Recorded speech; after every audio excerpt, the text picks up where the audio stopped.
You know what I think? That some of y'all don't need no new relationship. Y'all just need new relationship skills. Big facts.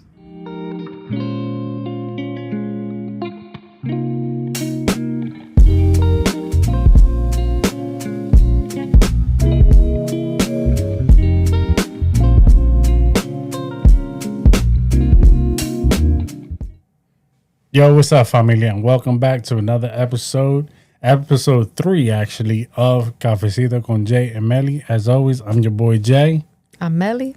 And today's a little different, guys, because I'll be honest, it's late. It's really late at night, and I'm not drinking cafecito today. Me neither. I got agua, all right, because I want to take my ass to sleep later on after this. So, welcome back to another episode. Hun, what do you got to say for us today? Welcome back. Today, we're just going to be talking about what nobody tells you about relationships. And what is that? What is the thing that no one tells anybody? Well, people tend to always talk about the cute things. You know, the little butterflies, the little love story, the Prince Charming, and communication is key. You know, those words get thrown around a lot. Absolutely. I mean, not that it's not true, because those things are true. Right. But there's a lot more that goes into. Absolutely. People tend to not get into the grind, not get into that gritty. Like I need to do this, or I need to do that. You know. Yeah.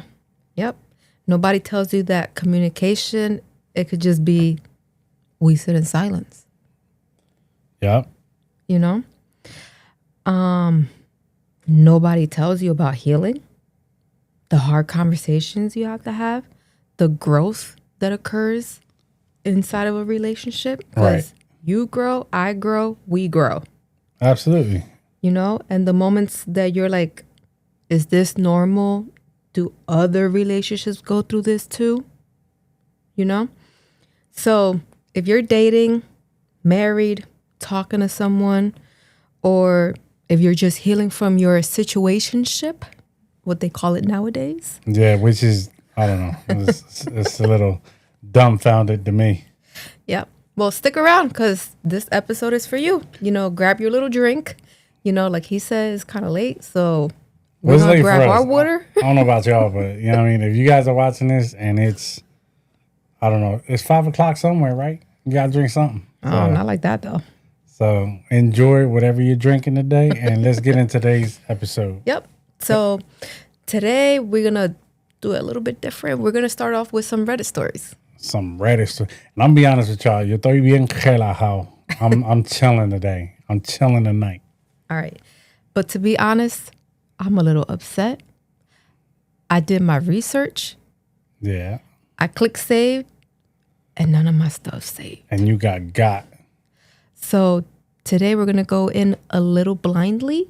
There is one story, though, that did stick to me. Okay. And I can't find it, but please don't take my word for it. Don't shoot the messenger, but I will summarize what I remember about the story. Yeah. It ain't going to be verbatim, but it's going to get close. Yes. All right. So this first one, it comes from the Reddit relationship advice Reddit community. All right. You haven't heard this one. I haven't told you this one. So we're going in blindly. So everyone join us, and please have patience with us. Yeah, please. Okay. So it says, my boyfriend, 29 male, doesn't seem to choose me, 27 female. Starting to seem like I'm being second pick. Dun, dun, dun. Okay. Says, we live together but aren't married yet. We are always kind to each other, and I love him deeply. I honestly can't say if my love is reciprocated, at least not as much as I like. So, boyfriend has his friends and work friends and obviously likes to go out with them when possible. No objection from me. I understand and even tend to agree. However, I don't think I get the same amount of time, quotation marks, as others do. Just as a reference, for every 10 times he goes out with friends or even us both as a couple, I only get a date out, just the both of us, probably 2 times. So this feels quite unbalanced. So this is 2 times, what, a week, a month? She's just saying, out of 10 times, 2 of those times with her. The rest is with her, with his friends. All right. I don't keep count. Just saying. Right. All right. So, for context, last weekend was Valentine's Day. I actually don't give much importance to it, but it's Lover's Day, right?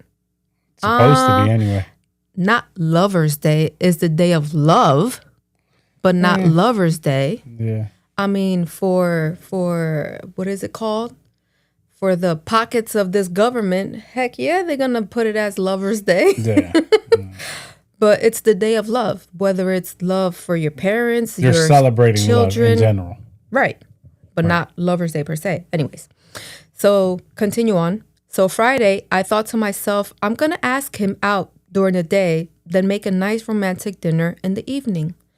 But my plans were foiled by another friend that decided it was a good day to have lunch. Normally, this would be okayish, despite me feeling like a constant second pick.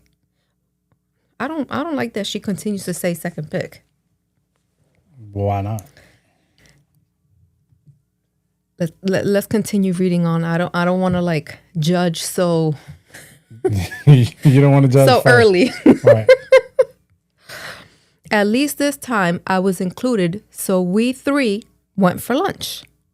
After lunch, we met up with a couple other friends, and there goes my plan of us time down the drain. Right. My question here is quite simple. Does this sound right to any of you? Are we the partner, or are we not supposed to be first before others? I started noticing little by little I am by no means a priority for my partner, as he obviously seems to prefer the company of others than mine. This kind of was some sort of eye-opener to me. I was honestly expecting my boyfriend to say no to the invite. He's not a mind reader, but like I've said, it's Valentine's Day, and it's not like he can complain of not having the opportunities to meet up with his mates other times. Edit. I ended up not making any special dinner that night. I know I still could, but just wasn't feeling it. Sounds like she's disappointed more than anything.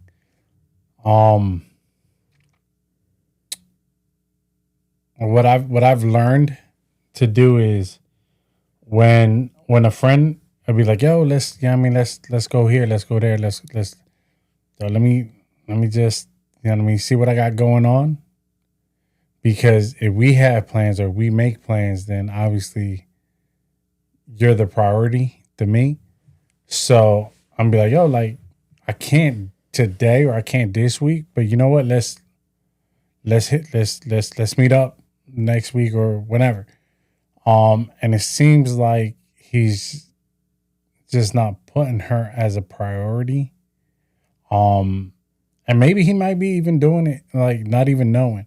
Right. And just be like, you know what? We're always together, or we're always, we live together, we're always together. And that's where that part of communication comes in, because if she's not telling him like, yo, like you putting me in the back burner, then he's just not going to know. Right. So I think it kind of goes both ways. Maybe he just generally is a dumbass and just doesn't know. Right? Don't be calling people that stuff. I mean, yeah, but it's plain to see, like, obviously, like, my guy, do better. But especially during Valentine's Day, like, that's, first off, it's like the most, or one of the most celebrated things that I would say comes next to anniversaries. Well, yeah, especially people in a relationship, Yeah. right? So, I think he has to learn how to prioritize, especially prioritize his relationship, or because they're not married, right? So it's learning how to prioritize that relationship, no matter of, oh, I'm gonna go hang out with my boys or whatever the case is. Right. So I think the first part is having a conversation, right? The second part of that is let's figure out how to prioritize us at the same time, having the ability to, all right, I'm hit up my boys. We gonna go out. We gonna go have a drink or whatever. But obviously, prioritizing your relationship first. Right. I agree. I mean, she said, and I quote, "He's not a mind reader, but like I said, it's Valentine's Day." Right. Like, this is where it seems to me that from what she's saying, she has been feeling like that for some time. Yeah. And this is where, like we have previously said, none of us are mind readers. Right. But it's obvious that this isn't something that happened overnight neither. Right. So he's been doing this for a while. Mm-hmm. So if she never was like, yo, like, espérate, let's talk this out. Now you're months or years in, and then now you want to talk about it. Like, at the same time, he could be like, yo, like, this is what we've always done. You've never had an issue before. Mm-hmm. Why now? Right. So without that communication, without that being able to talk or figuring it out, he may not, like I said, he just may not know. Mm-hmm. And this is where falling into comfort comes into. Right. But I know one of these comments said, and this is one that OP responded to. The comment said, "Have you had a conversation about your feelings? Because it sounds like you're talking about what you've noticed, past tense, and you're clearly bothered by it, but you don't have any part where you say that you sat down and had a discussion about it. The first step is communicating how you feel with him. Depends on his response, but if he's not really aware how you're taking his actions or how important you feel like quality time together is, some men, they're just slow and promises to change, and he actually does, then problem solved. Just because he's your man doesn't automatically mean he can read your mind." True. Which is what, we have said. Right. If you talk to him and he wonders why you're making such a big deal about it, it says he won't change, or says he will and still doesn't change, then I would reconsider the relationship. But you first need to communicate with him how you feel and what you would like to have planned. Now this is OP's response. "We have talked. It was like a deer staring at headlights." Uh-oh. Which tells me he's completely oblivious and caught off guard. But he said, "I'll try to be better. It's a promise. Actions will count more than words." And I think I'm a strong believer of that last statement of actions count more than words. And I think that's something that you and I went through when we first got together. Like, yeah, you know what I mean? I'm going to do better. But if there's no, so is it Newton's theory? For every action, there's a reaction? I don't know. I don't know neither. Don't quote me on that, guys. Your boy didn't go to college, all right? And I barely paid attention in school. But that for every action there is a reaction. So if he's actually gonna take the time and put in the actions of his words of, doing better and being better, then the reaction of that is he's gonna have a better relationship with his girl. Now if he just says it to bullshit and has no action behind it, then the reaction to that is going to be like, all right, I'm out. Mm-hmm. So it could go either both ways. So hopefully, my man learns his lessons and brightens up. Hopefully. But, Okay. So are we team her, team him, team y'all need therapy, team breakup, or team y'all need Jesus? Damn, I think I might throw a curveball in this. All right. I think they just both need to sit down and talk. Like, So you're neither. Yeah, hell no. Because like at the end of the day, he don't know what the hell he's doing wrong, and she don't say shit neither. So they're just like, all right, I'll see you later. Peace out.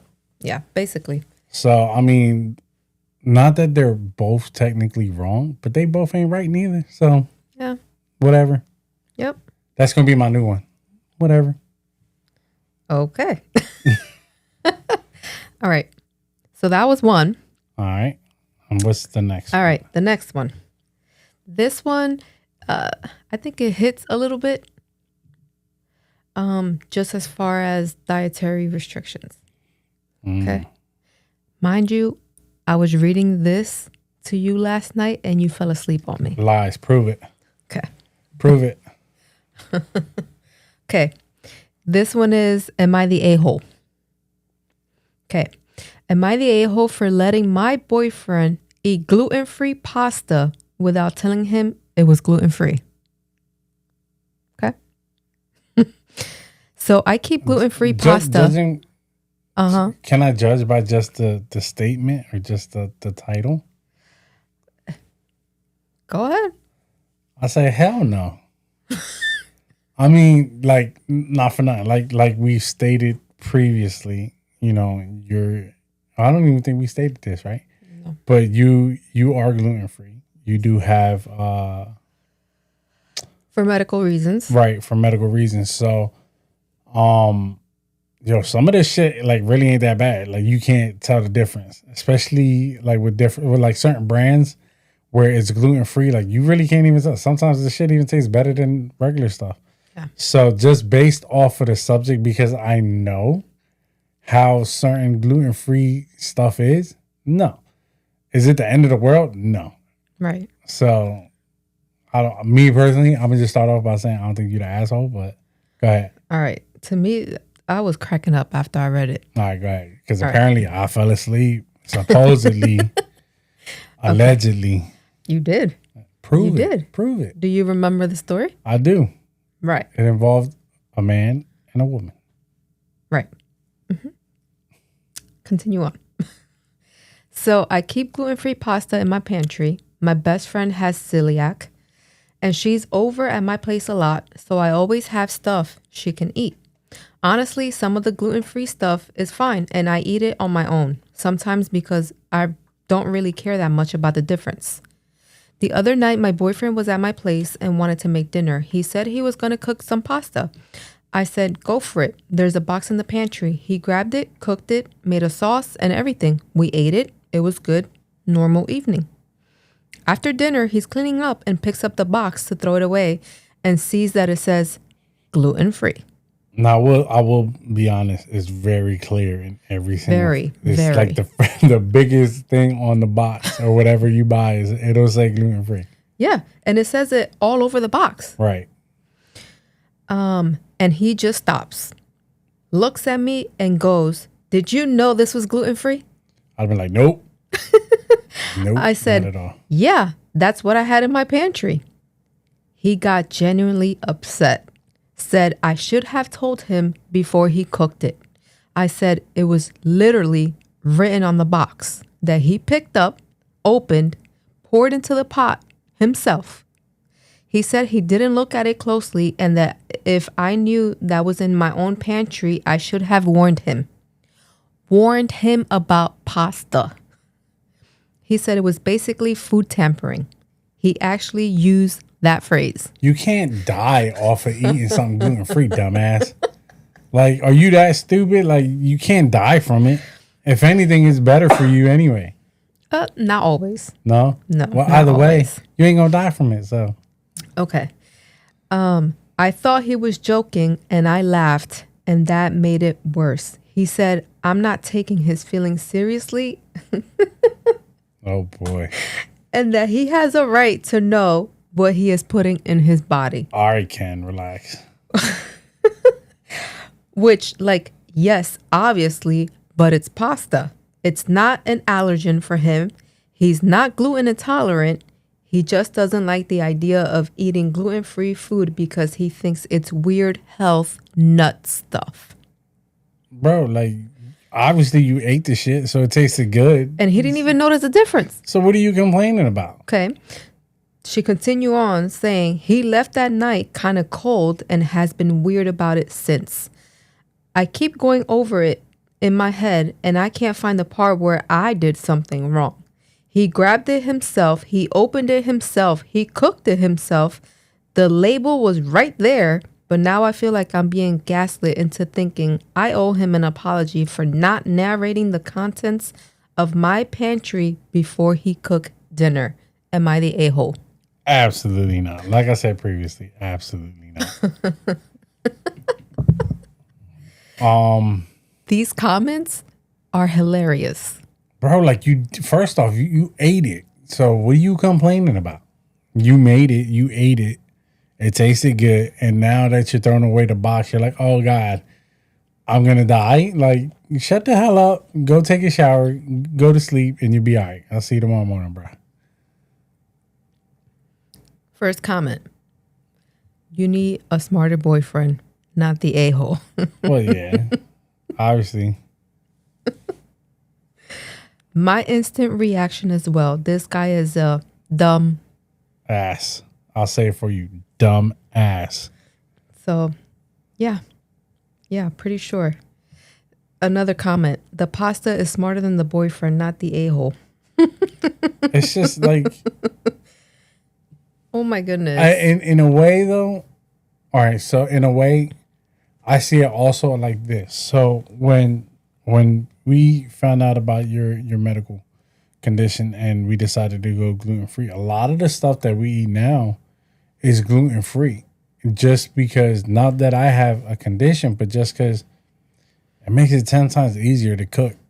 Because, like, what the hell, you gonna make 2-3 different dishes just for 2 people or a family? No, like, it doesn't taste horrible, and it's something that'll benefit you in the long run. So me personally, I don't see the big, oh, well, you wilding. You tampered with my food. Yeah, like tampering with your food. All right, bro. Like, this isn't a 5-star Michelin restaurant. Sit your ass down, eat your food, and relax. Like, he's making it into something that is not. Yeah. Now, could it have possibly triggered something in him as far as, oh, she lied about pasta? Like, maybe. I doubt it. I don't think so. Like, come on. But, agreed. I mean, regardless, it's pasta, bro. Go eat a slice of pizza tomorrow and you'll be all right.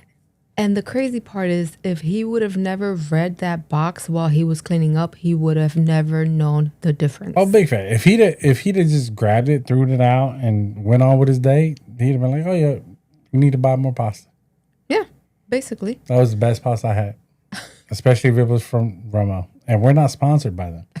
But if you guys, want to throw us a couple packs of Romo, yeah, I would appreciate that. They're pretty good. And needless to say, like, for our house, I'm the only one that has to have that dietary restriction. Right. And our kids know, and, obviously there are things that I make that are gluten-free, and then there's other things that I don't. Right. But everything that I do make that's gluten-free, I do tell you guys, hey, it's gluten-free, by the way, but everyone eats it. And to this day, I haven't heard not one complaint. Nah, not really. I mean, like I said, at the end of the day, it's not that bad, and it's food. Like, you're not gonna die. Right. I could see certain things that may taste weird or may taste different, but it's not.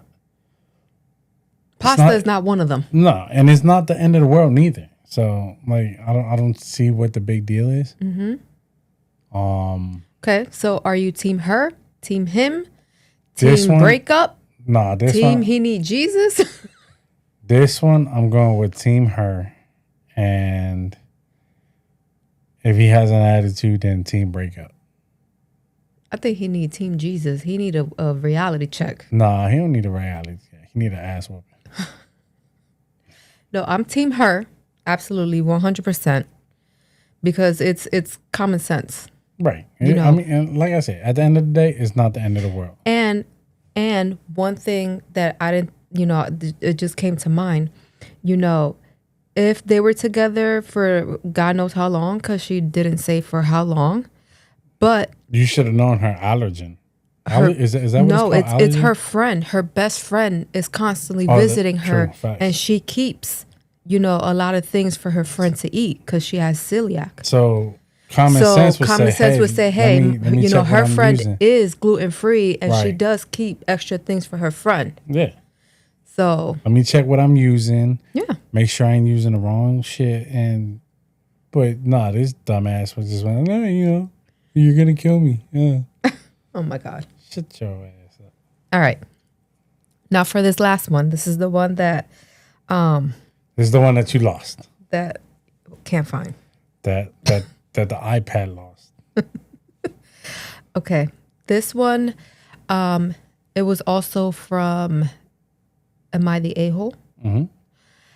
And it was technically speaking of a husband and wife. Right. The wife had just been involved in a car accident. She was T-boned. She wasn't hurt badly. She just suffered from whiplash. She had a small vehicle. It was a sedan. After the accident, her car was totaled. So from that stemmed her to get a bigger vehicle. She purchased an SUV. She ended up getting an SUV. Because she said she felt more safe in a bigger vehicle. Right. Which, from my personal experience, I agree 100%. Well, the wife, due to that traumatic experience, is now very traumatized whenever someone else is driving the vehicle or driving in the sedan. She is very adamant. If they go out, she wants to be in the bigger vehicle. If the husband goes out alone with the children, she insists that the husband takes the kids, in the bigger vehicle. Right. Because she's just worried. She's concerned that which is natural if they're going to be struck, that at least it's a bigger vehicle and Right. it's safer. And the husband is very not understanding. He is basically calling her like crazy, that she should just get over it, that he's a good driver, that's not going to happen to him, and that he's fed up. Right. Yeah. I do remember we spoke about this yesterday. And my man just lacks empathy. Empathy, is it? Yes. Like, in my case, in my situation, like I know the accident that you went through with the kids. And so for me, even now, like sometimes we'll drive around and if you see a car like starting to go, you're like, hey, babe.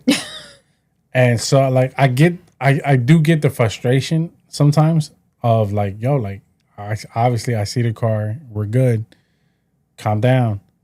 But at the same time, the empathy kicks in of like, all right, you went through something traumatic and it's just not as easy as a light switch where you could turn the shit off and on. So definitely my man lacks empathy. Very.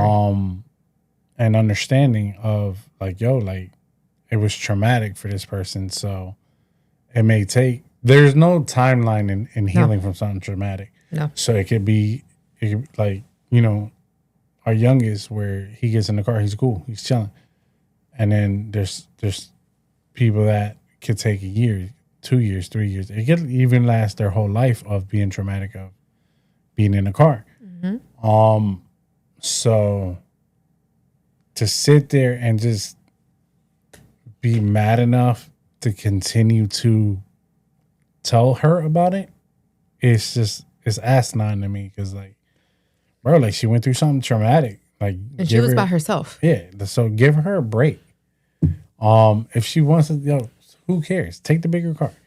Or, if she's saying something, it's not that she's doing it because she doesn't trust you. It's just, it's a traumatic experience. And it's just for peace of mind. And sometimes that shit replays in your mind as Absolutely. you're, driving her through the day. So, bro, just take a deep breath. Relax. I think in this, he is the a-hole. Big time. Absolutely. Just because he sort of said, oh, he's a good driver. Who isn't a good driver and safe driver? The simple fact is that you don't have control of the traffic and the people around you. I know plenty of unsafe drivers, first off. But that being said, who doesn't think that you're a safe driver? Yourself is a safe driver, yeah. Or not technically a safe driver, but a good driver. Like, there's no one that's like, yeah, I suck at driving. I shouldn't be driving. No, everybody's like, yeah, I'm a good driver. Yeah, but you drive crazy. So, yeah, but I'm good at it. Like, I mastered it. Like, no, you didn't. So, it's important for him anyway, to remember the empathy part. Take a deep breath, relax. And patience. Right. Be patient. Like, her healing, it's still, the car accident was a year and a half ago. And there's still mornings where I call you and I'm like crying like, babe, I just had a dream of the car accident. I remember. I know. So it's like healing doesn't have a time frame. Absolutely not. It's just we try to live every day as best as we possibly can. Yeah. And even after going to therapy, and it does help, but it doesn't, your mind still replays all of that. I mean, not only that, but, I'm sure plenty of people, as you're driving around, there are some assholes on the road. And there's some people that look like they got their license from the back of a Kellogg's box. Like, some of these people should not be driving. Mm-mm. So I can understand why someone panics or is nervous. Yeah. Yeah. So are we team her? Definitely team her. Team her. I agree. And I also think team therapy, because she's going through it. Yeah. But I think he needs it too, just so that he can learn how to properly process this journey. Because this takes your relationship to a whole different level. And obviously... And it's also building trust because... Yes. For you to be able to trust me while I'm driving and my decisions of when I'm driving or how I'm driving. Like, I'm NASCAR, bro. Like, 90 is 65, okay? You better stop. But, I do take caution when, like, you're in the car or the kids are in the car, because I know for you, it's more of a traumatic thing. And the kids just think I'm nuts. So, like, it's just like Hav sent me something 2 days ago. It was like something about like merging into the highway. And it was about like a car going like 100 and something merging in the highway. I'm like, nah, I'm not that bad. Oh my goodness. No. But these are some examples of things that relationships go through. And, these are things that people don't tend to talk about when you start a relationship or when you start a marriage or when your marriage is, going through those trials and tribulations. These are things that aren't discussed. Right. And there is no specific guide to guide you to have there is no perfect marriage. Right. There is a perfect marriage for each couple. And there also isn't like, okay, this happened, this is what you should do. Right. So there is no right or wrong answer, because not what works for you is going to work for them. Absolutely. So we have some pointers here that we do want to add on. We did have a bigger list, but we're going to scale it back to just a few. And One of the first ones that I have here is listed as, and I think this is a big one, love is not enough. Sometimes you will need to choose your partner on a daily basis. Absolutely. I think there's times where you wake up and it's just not that it's hard, but it's just like sometimes you just want to be like, all right, I'm here, like I'm present. Mm-hmm. So it is choosing, all right, I'm gonna continue to love this person daily. Yeah. And no matter what the situation is. Because we all go through shit. Like, and sometimes the love is great, but it's just the decision to choose someone is even greater. Mm-hmm. I think long term, love is a decision. It's no longer a feeling. Like, yeah, don't get me wrong. You're that love that you have for that person in the long run when you have a long-term relationship, that love gets deeper, but there are days where you are going to wake up and you're going to be like, I don't want to be next to you right now. Don't talk to me. Don't touch me. You stink. Yeah. And then there's going to be days where like y'all can't keep your hands to yourselves. Right. you know One thing that I've always been a big we're not doing this is, if we get into an argument or a disagreement or whatever it is, your butt is not gonna go sleep in no couch. No, trust me, I know. Okay. Because I forget what we were arguing about one time, and I was just like, you know what? I'm gonna cool off on the couch. I'm gonna try to, I'm gonna spend the night out on the couch and just let me be. And I swear it was like 1 o'clock in the morning. You come. Babe, wake up. What? Come on, let's go. The room now. Nah, I'm gonna stay out here. No, you're not. Get your ass in the room. Nah, I'm gonna stay out here. No, you're not. And he was like, you did not take no for an answer at all. No. And so, Guess what? You don't like me tonight? Guess what? You lay your behind in that bed. You turn around. Guess what? Tomorrow's a new day. We're gonna start all over again. Yeah. But it's not no. I'm sleeping in the couch to cool off. No, we not. We not playing this. Yeah. At least not in my house. That's a big no for me in my house. Yeah. We're not doing that. You're mad at me. I'm mad at you. Guess what? Tomorrow's another day. Turn around. Go to sleep. Absolutely. And I think it helps because although you're mad or you may be mad at the person, sorry guys, I'm over here trying to work on the EQs while I'm doing this. But sometimes even though you're mad at the person, it lets the person know like, shit, at least she still cares about me. At least she still wants me to be next to her. She still wants me to be present with her. Mm-hmm. So even though you may get mad and you're just like, you know what, leave me alone. I don't want to, you know what I mean? I just want to be left alone for the night or whatever. But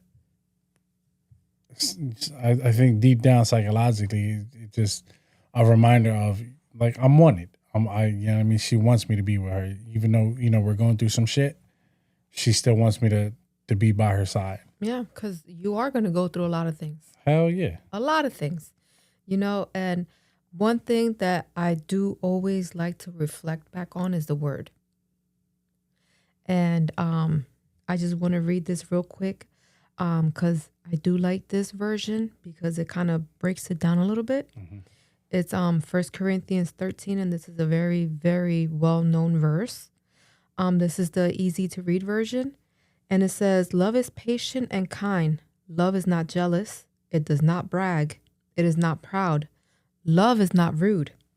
It is not selfish, and it cannot be made angry easily.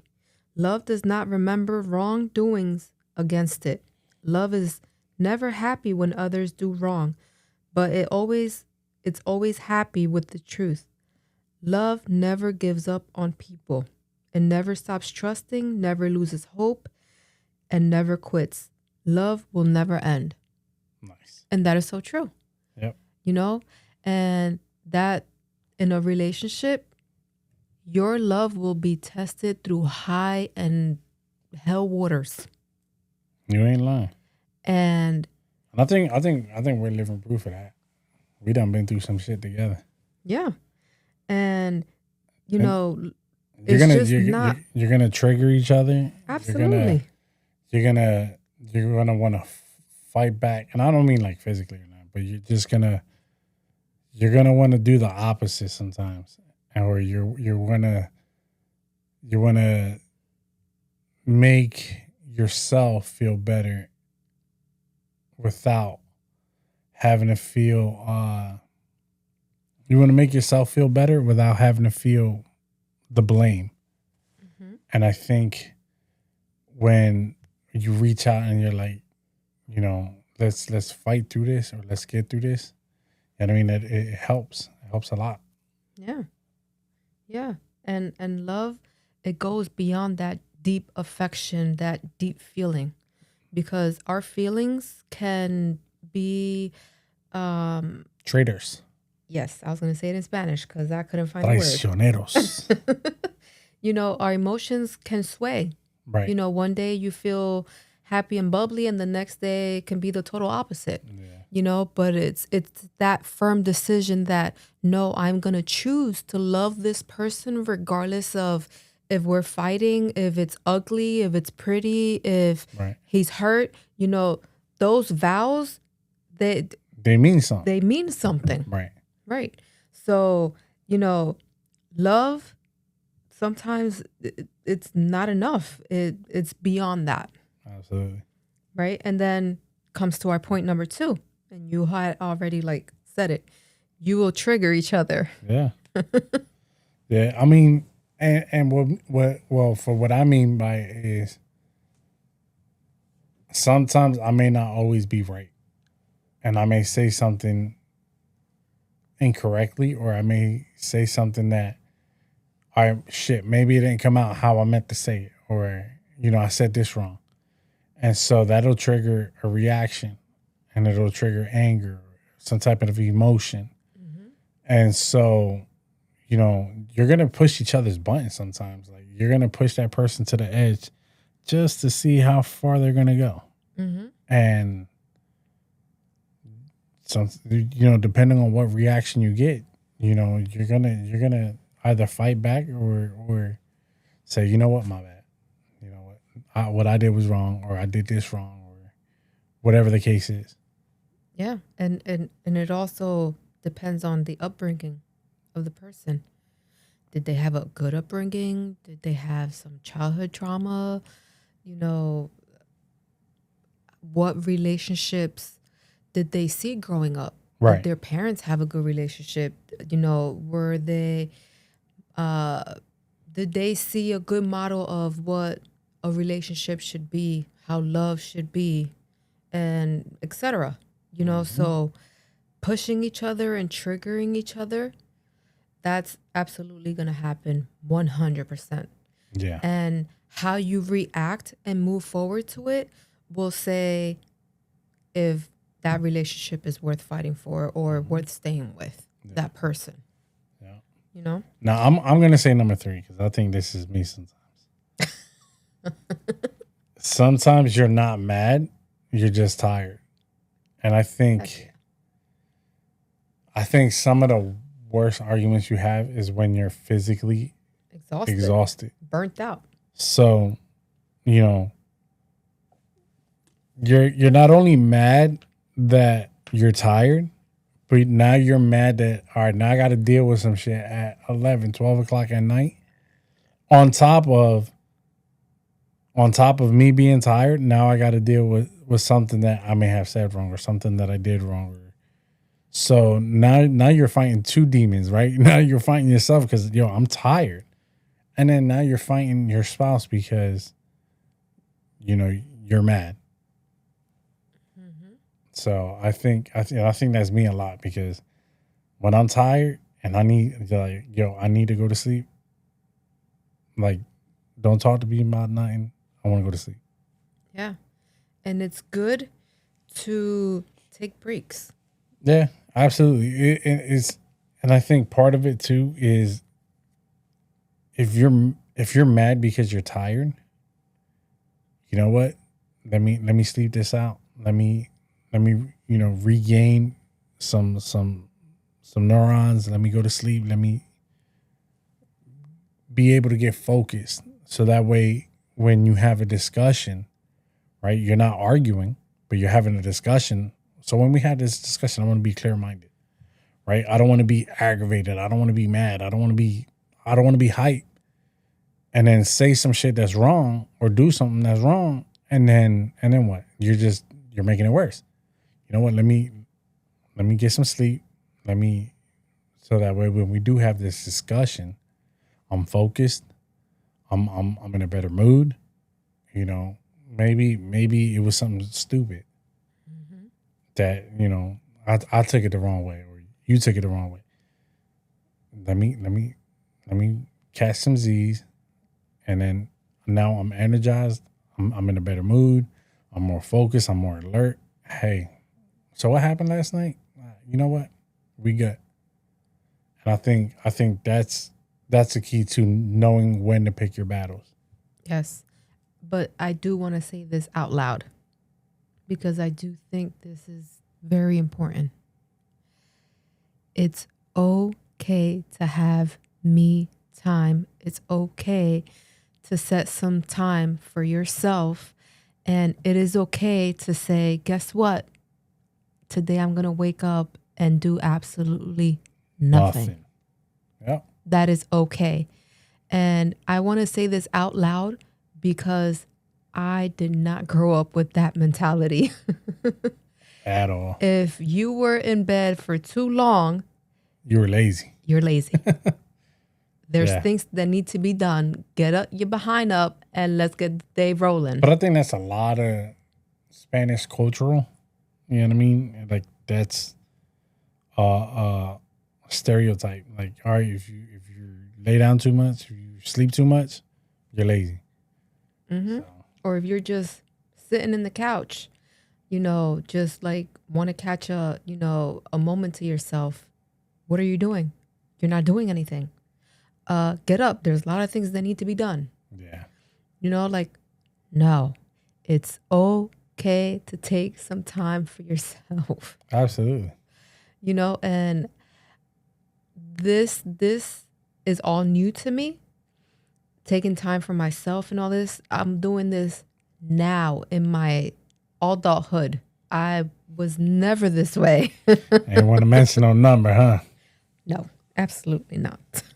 And, he can tell you straight a fact. When we first got married, I was a stay-at-home mom. And I was constantly on the go. The house had to be clean. The kids had to be, taken care of before he got home from work. The kids had to be showered. They had to be in pajamas. Dinner had to be done. And it wasn't no simple dinner. It was like a 3-course meal type of thing. And all of that so that we can all sit down and have dinner together. But you also, with doing that, you burnt yourself out.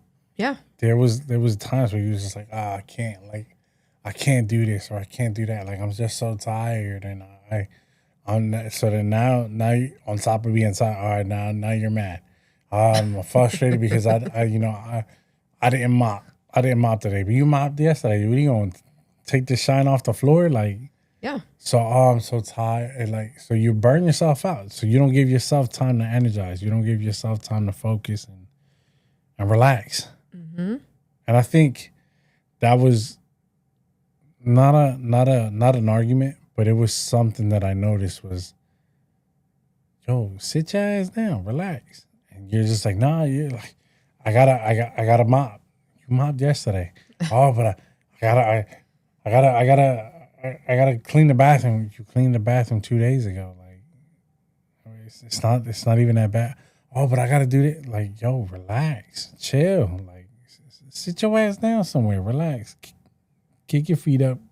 Kumbaya and relax. Yeah. But it's okay to take a day for yourself.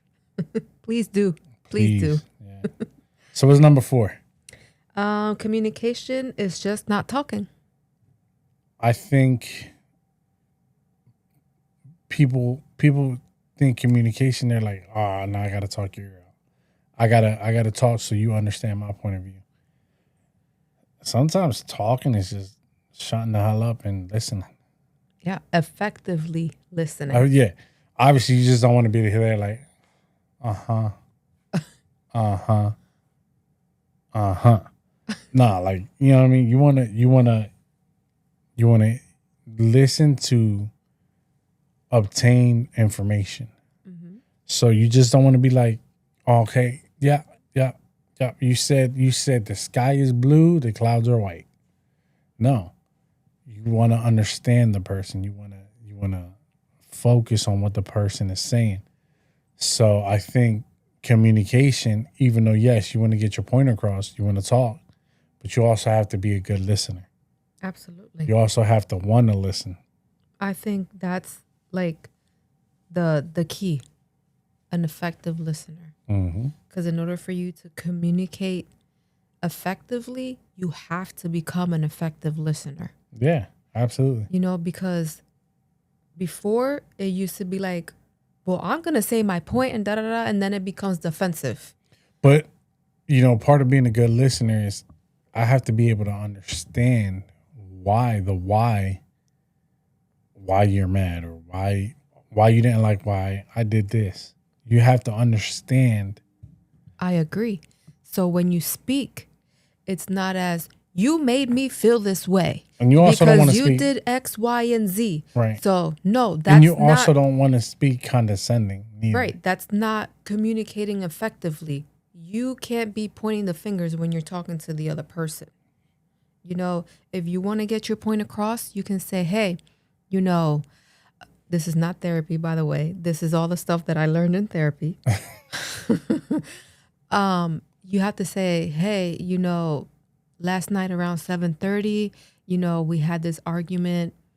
You know, I felt this kind of way. I was feeling X, Y, and Z. And I just want to make you aware that, you know, when you said these things, I felt this way. Can we talk about it? Right. You know, and I think that's a big, it makes a huge difference in a relationship on how you communicate. Right. Yeah.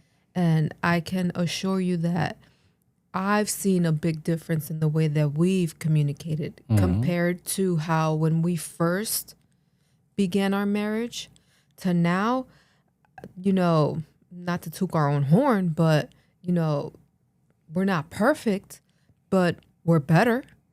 We're not where we started. No. You know, and our communication has become, you know, more effective and better. I think these last couple of years have been amazing because of we've learned how to properly communicate. We learned how to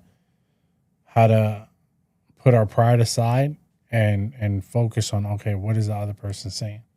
I think that's a big one too, putting your pride aside. Oh yeah. That's because not on people's here. yeah, it's not here, but you know, the ego, oh my goodness. That's a mug, yo. Yes. Because I want to be right. You got to be wrong. I want to be right. That's a big one. Yeah. Yep. So what's the extra? What's the extra for the day? Your partner can't be your everything. Absolutely. I think that goes part to what we were talking about earlier. You need self-care, right? Mm-hmm. So I think a lot of times people rely on their partner to be happy. For everything. You know what I mean? Like, my happiness can't just, like, yeah, you make me happy. Absolutely. I love my wife. Like, I say that to the death of me, right? But you make me happy, yes. But I can only solely depend on your happiness to make me happy. Mm-hmm. I also have to find my own happiness. Right now with this whole podcast, I'm also, for whatever reason, learning how to edit. I'm learning how to take pictures. So for whatever reason, I'm finding out that, you know what, I may like to take photography. Yeah. You're discovering yourself. Right. So that may be something that makes me happy, or right. I've always worked on cars, so I like working on. No, I don't like working on cars, but it's it's one of them. Like, sometimes I do, sometimes I don't. Yeah. But sometimes working on cars actually makes me happy. When we did the project on the Mustang with your dad and Hav, that it was dope. Even though he's not my biological father passed. But it's almost like 3 generations. I got the grandfather, me, and then Hav. And so it was just dope to learn. And it was just dope to compartir, share that time and that space, that energy between the 3 of us working on the car and redoing the motor and rebuilding the motor and, doing cosmetic work and appearance work. And so it was dope. So that at the same time made me happy. And you were there. You were there for it, because I'm real big on, all right, I'm going to work on the car, but you're going to come out and just hang out with me at least. Yeah. And so it was great. It was great to just be in that atmosphere and that vibe. And so that's what made me happy. And so I can't solely depend on you, the kids, or whatever, this marriage or relationship to make me happy. I have to find things on my own that'll make me happy. That way I can bring it and be like, hey, why don't we try this together? Or you may not like it, you may, but I'm happy doing my dolo stuff. And then I'm also happy and doing the things that we bring together. So being able to have your own little thing that'll, even though it sounds cliche, like I got my own shit over here. Like, I mean? Like, this is cool. This is dope. This is making me happy from time to time. Mm-hmm. And it just puts you in a better mood all around. Right. Because I feel as though that once people tend to do this, once you get into a relationship and you create your own family or whatever, you are solely focused on your family and your spouse, and you tend to lose yourself. Right.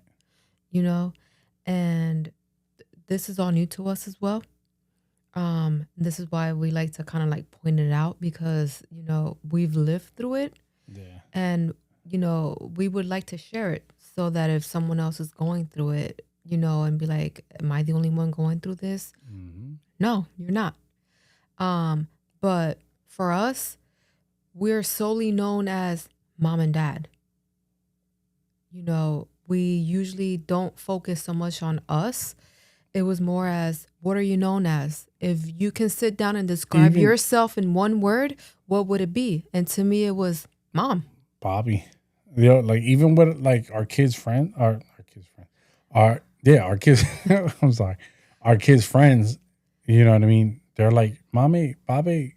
Yeah. So, even though originally we had 3 kids, I feel like, we adopted a community, because especially, with music and sports and the kids' genuine friends and whatever, 9 times out of 10, we're not Jay, we're not Mely, we're mommy, we're Bobby. Mm-hmm. Even the kids we don't even know, Bobby, yo, what's up?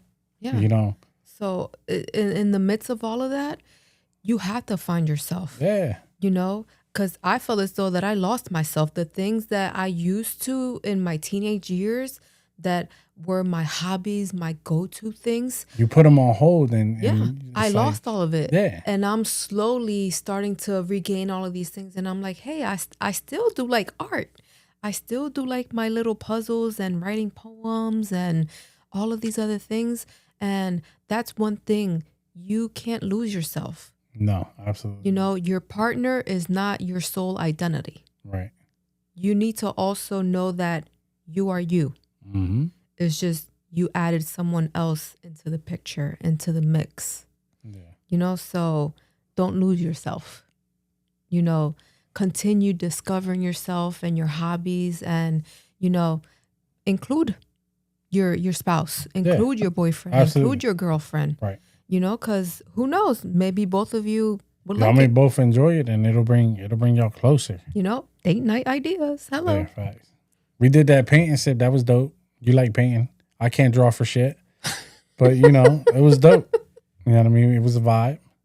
Yeah. So It's just about discovering each other. It's about having patience. It's about, communicating effectively, becoming an effective listener, and making that decision to be with your partner on a daily basis. day in and day out. It's a journey, absolutely a hard one, because it's not, a walk in the park. Right.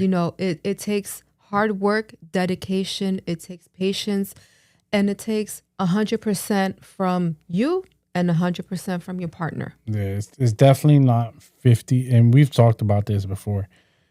This shit is definitely not 50-50. And I know people are like, oh, 50-50. We put in, we both put in. Nah, y'all both got to put in a lot more than 50-50.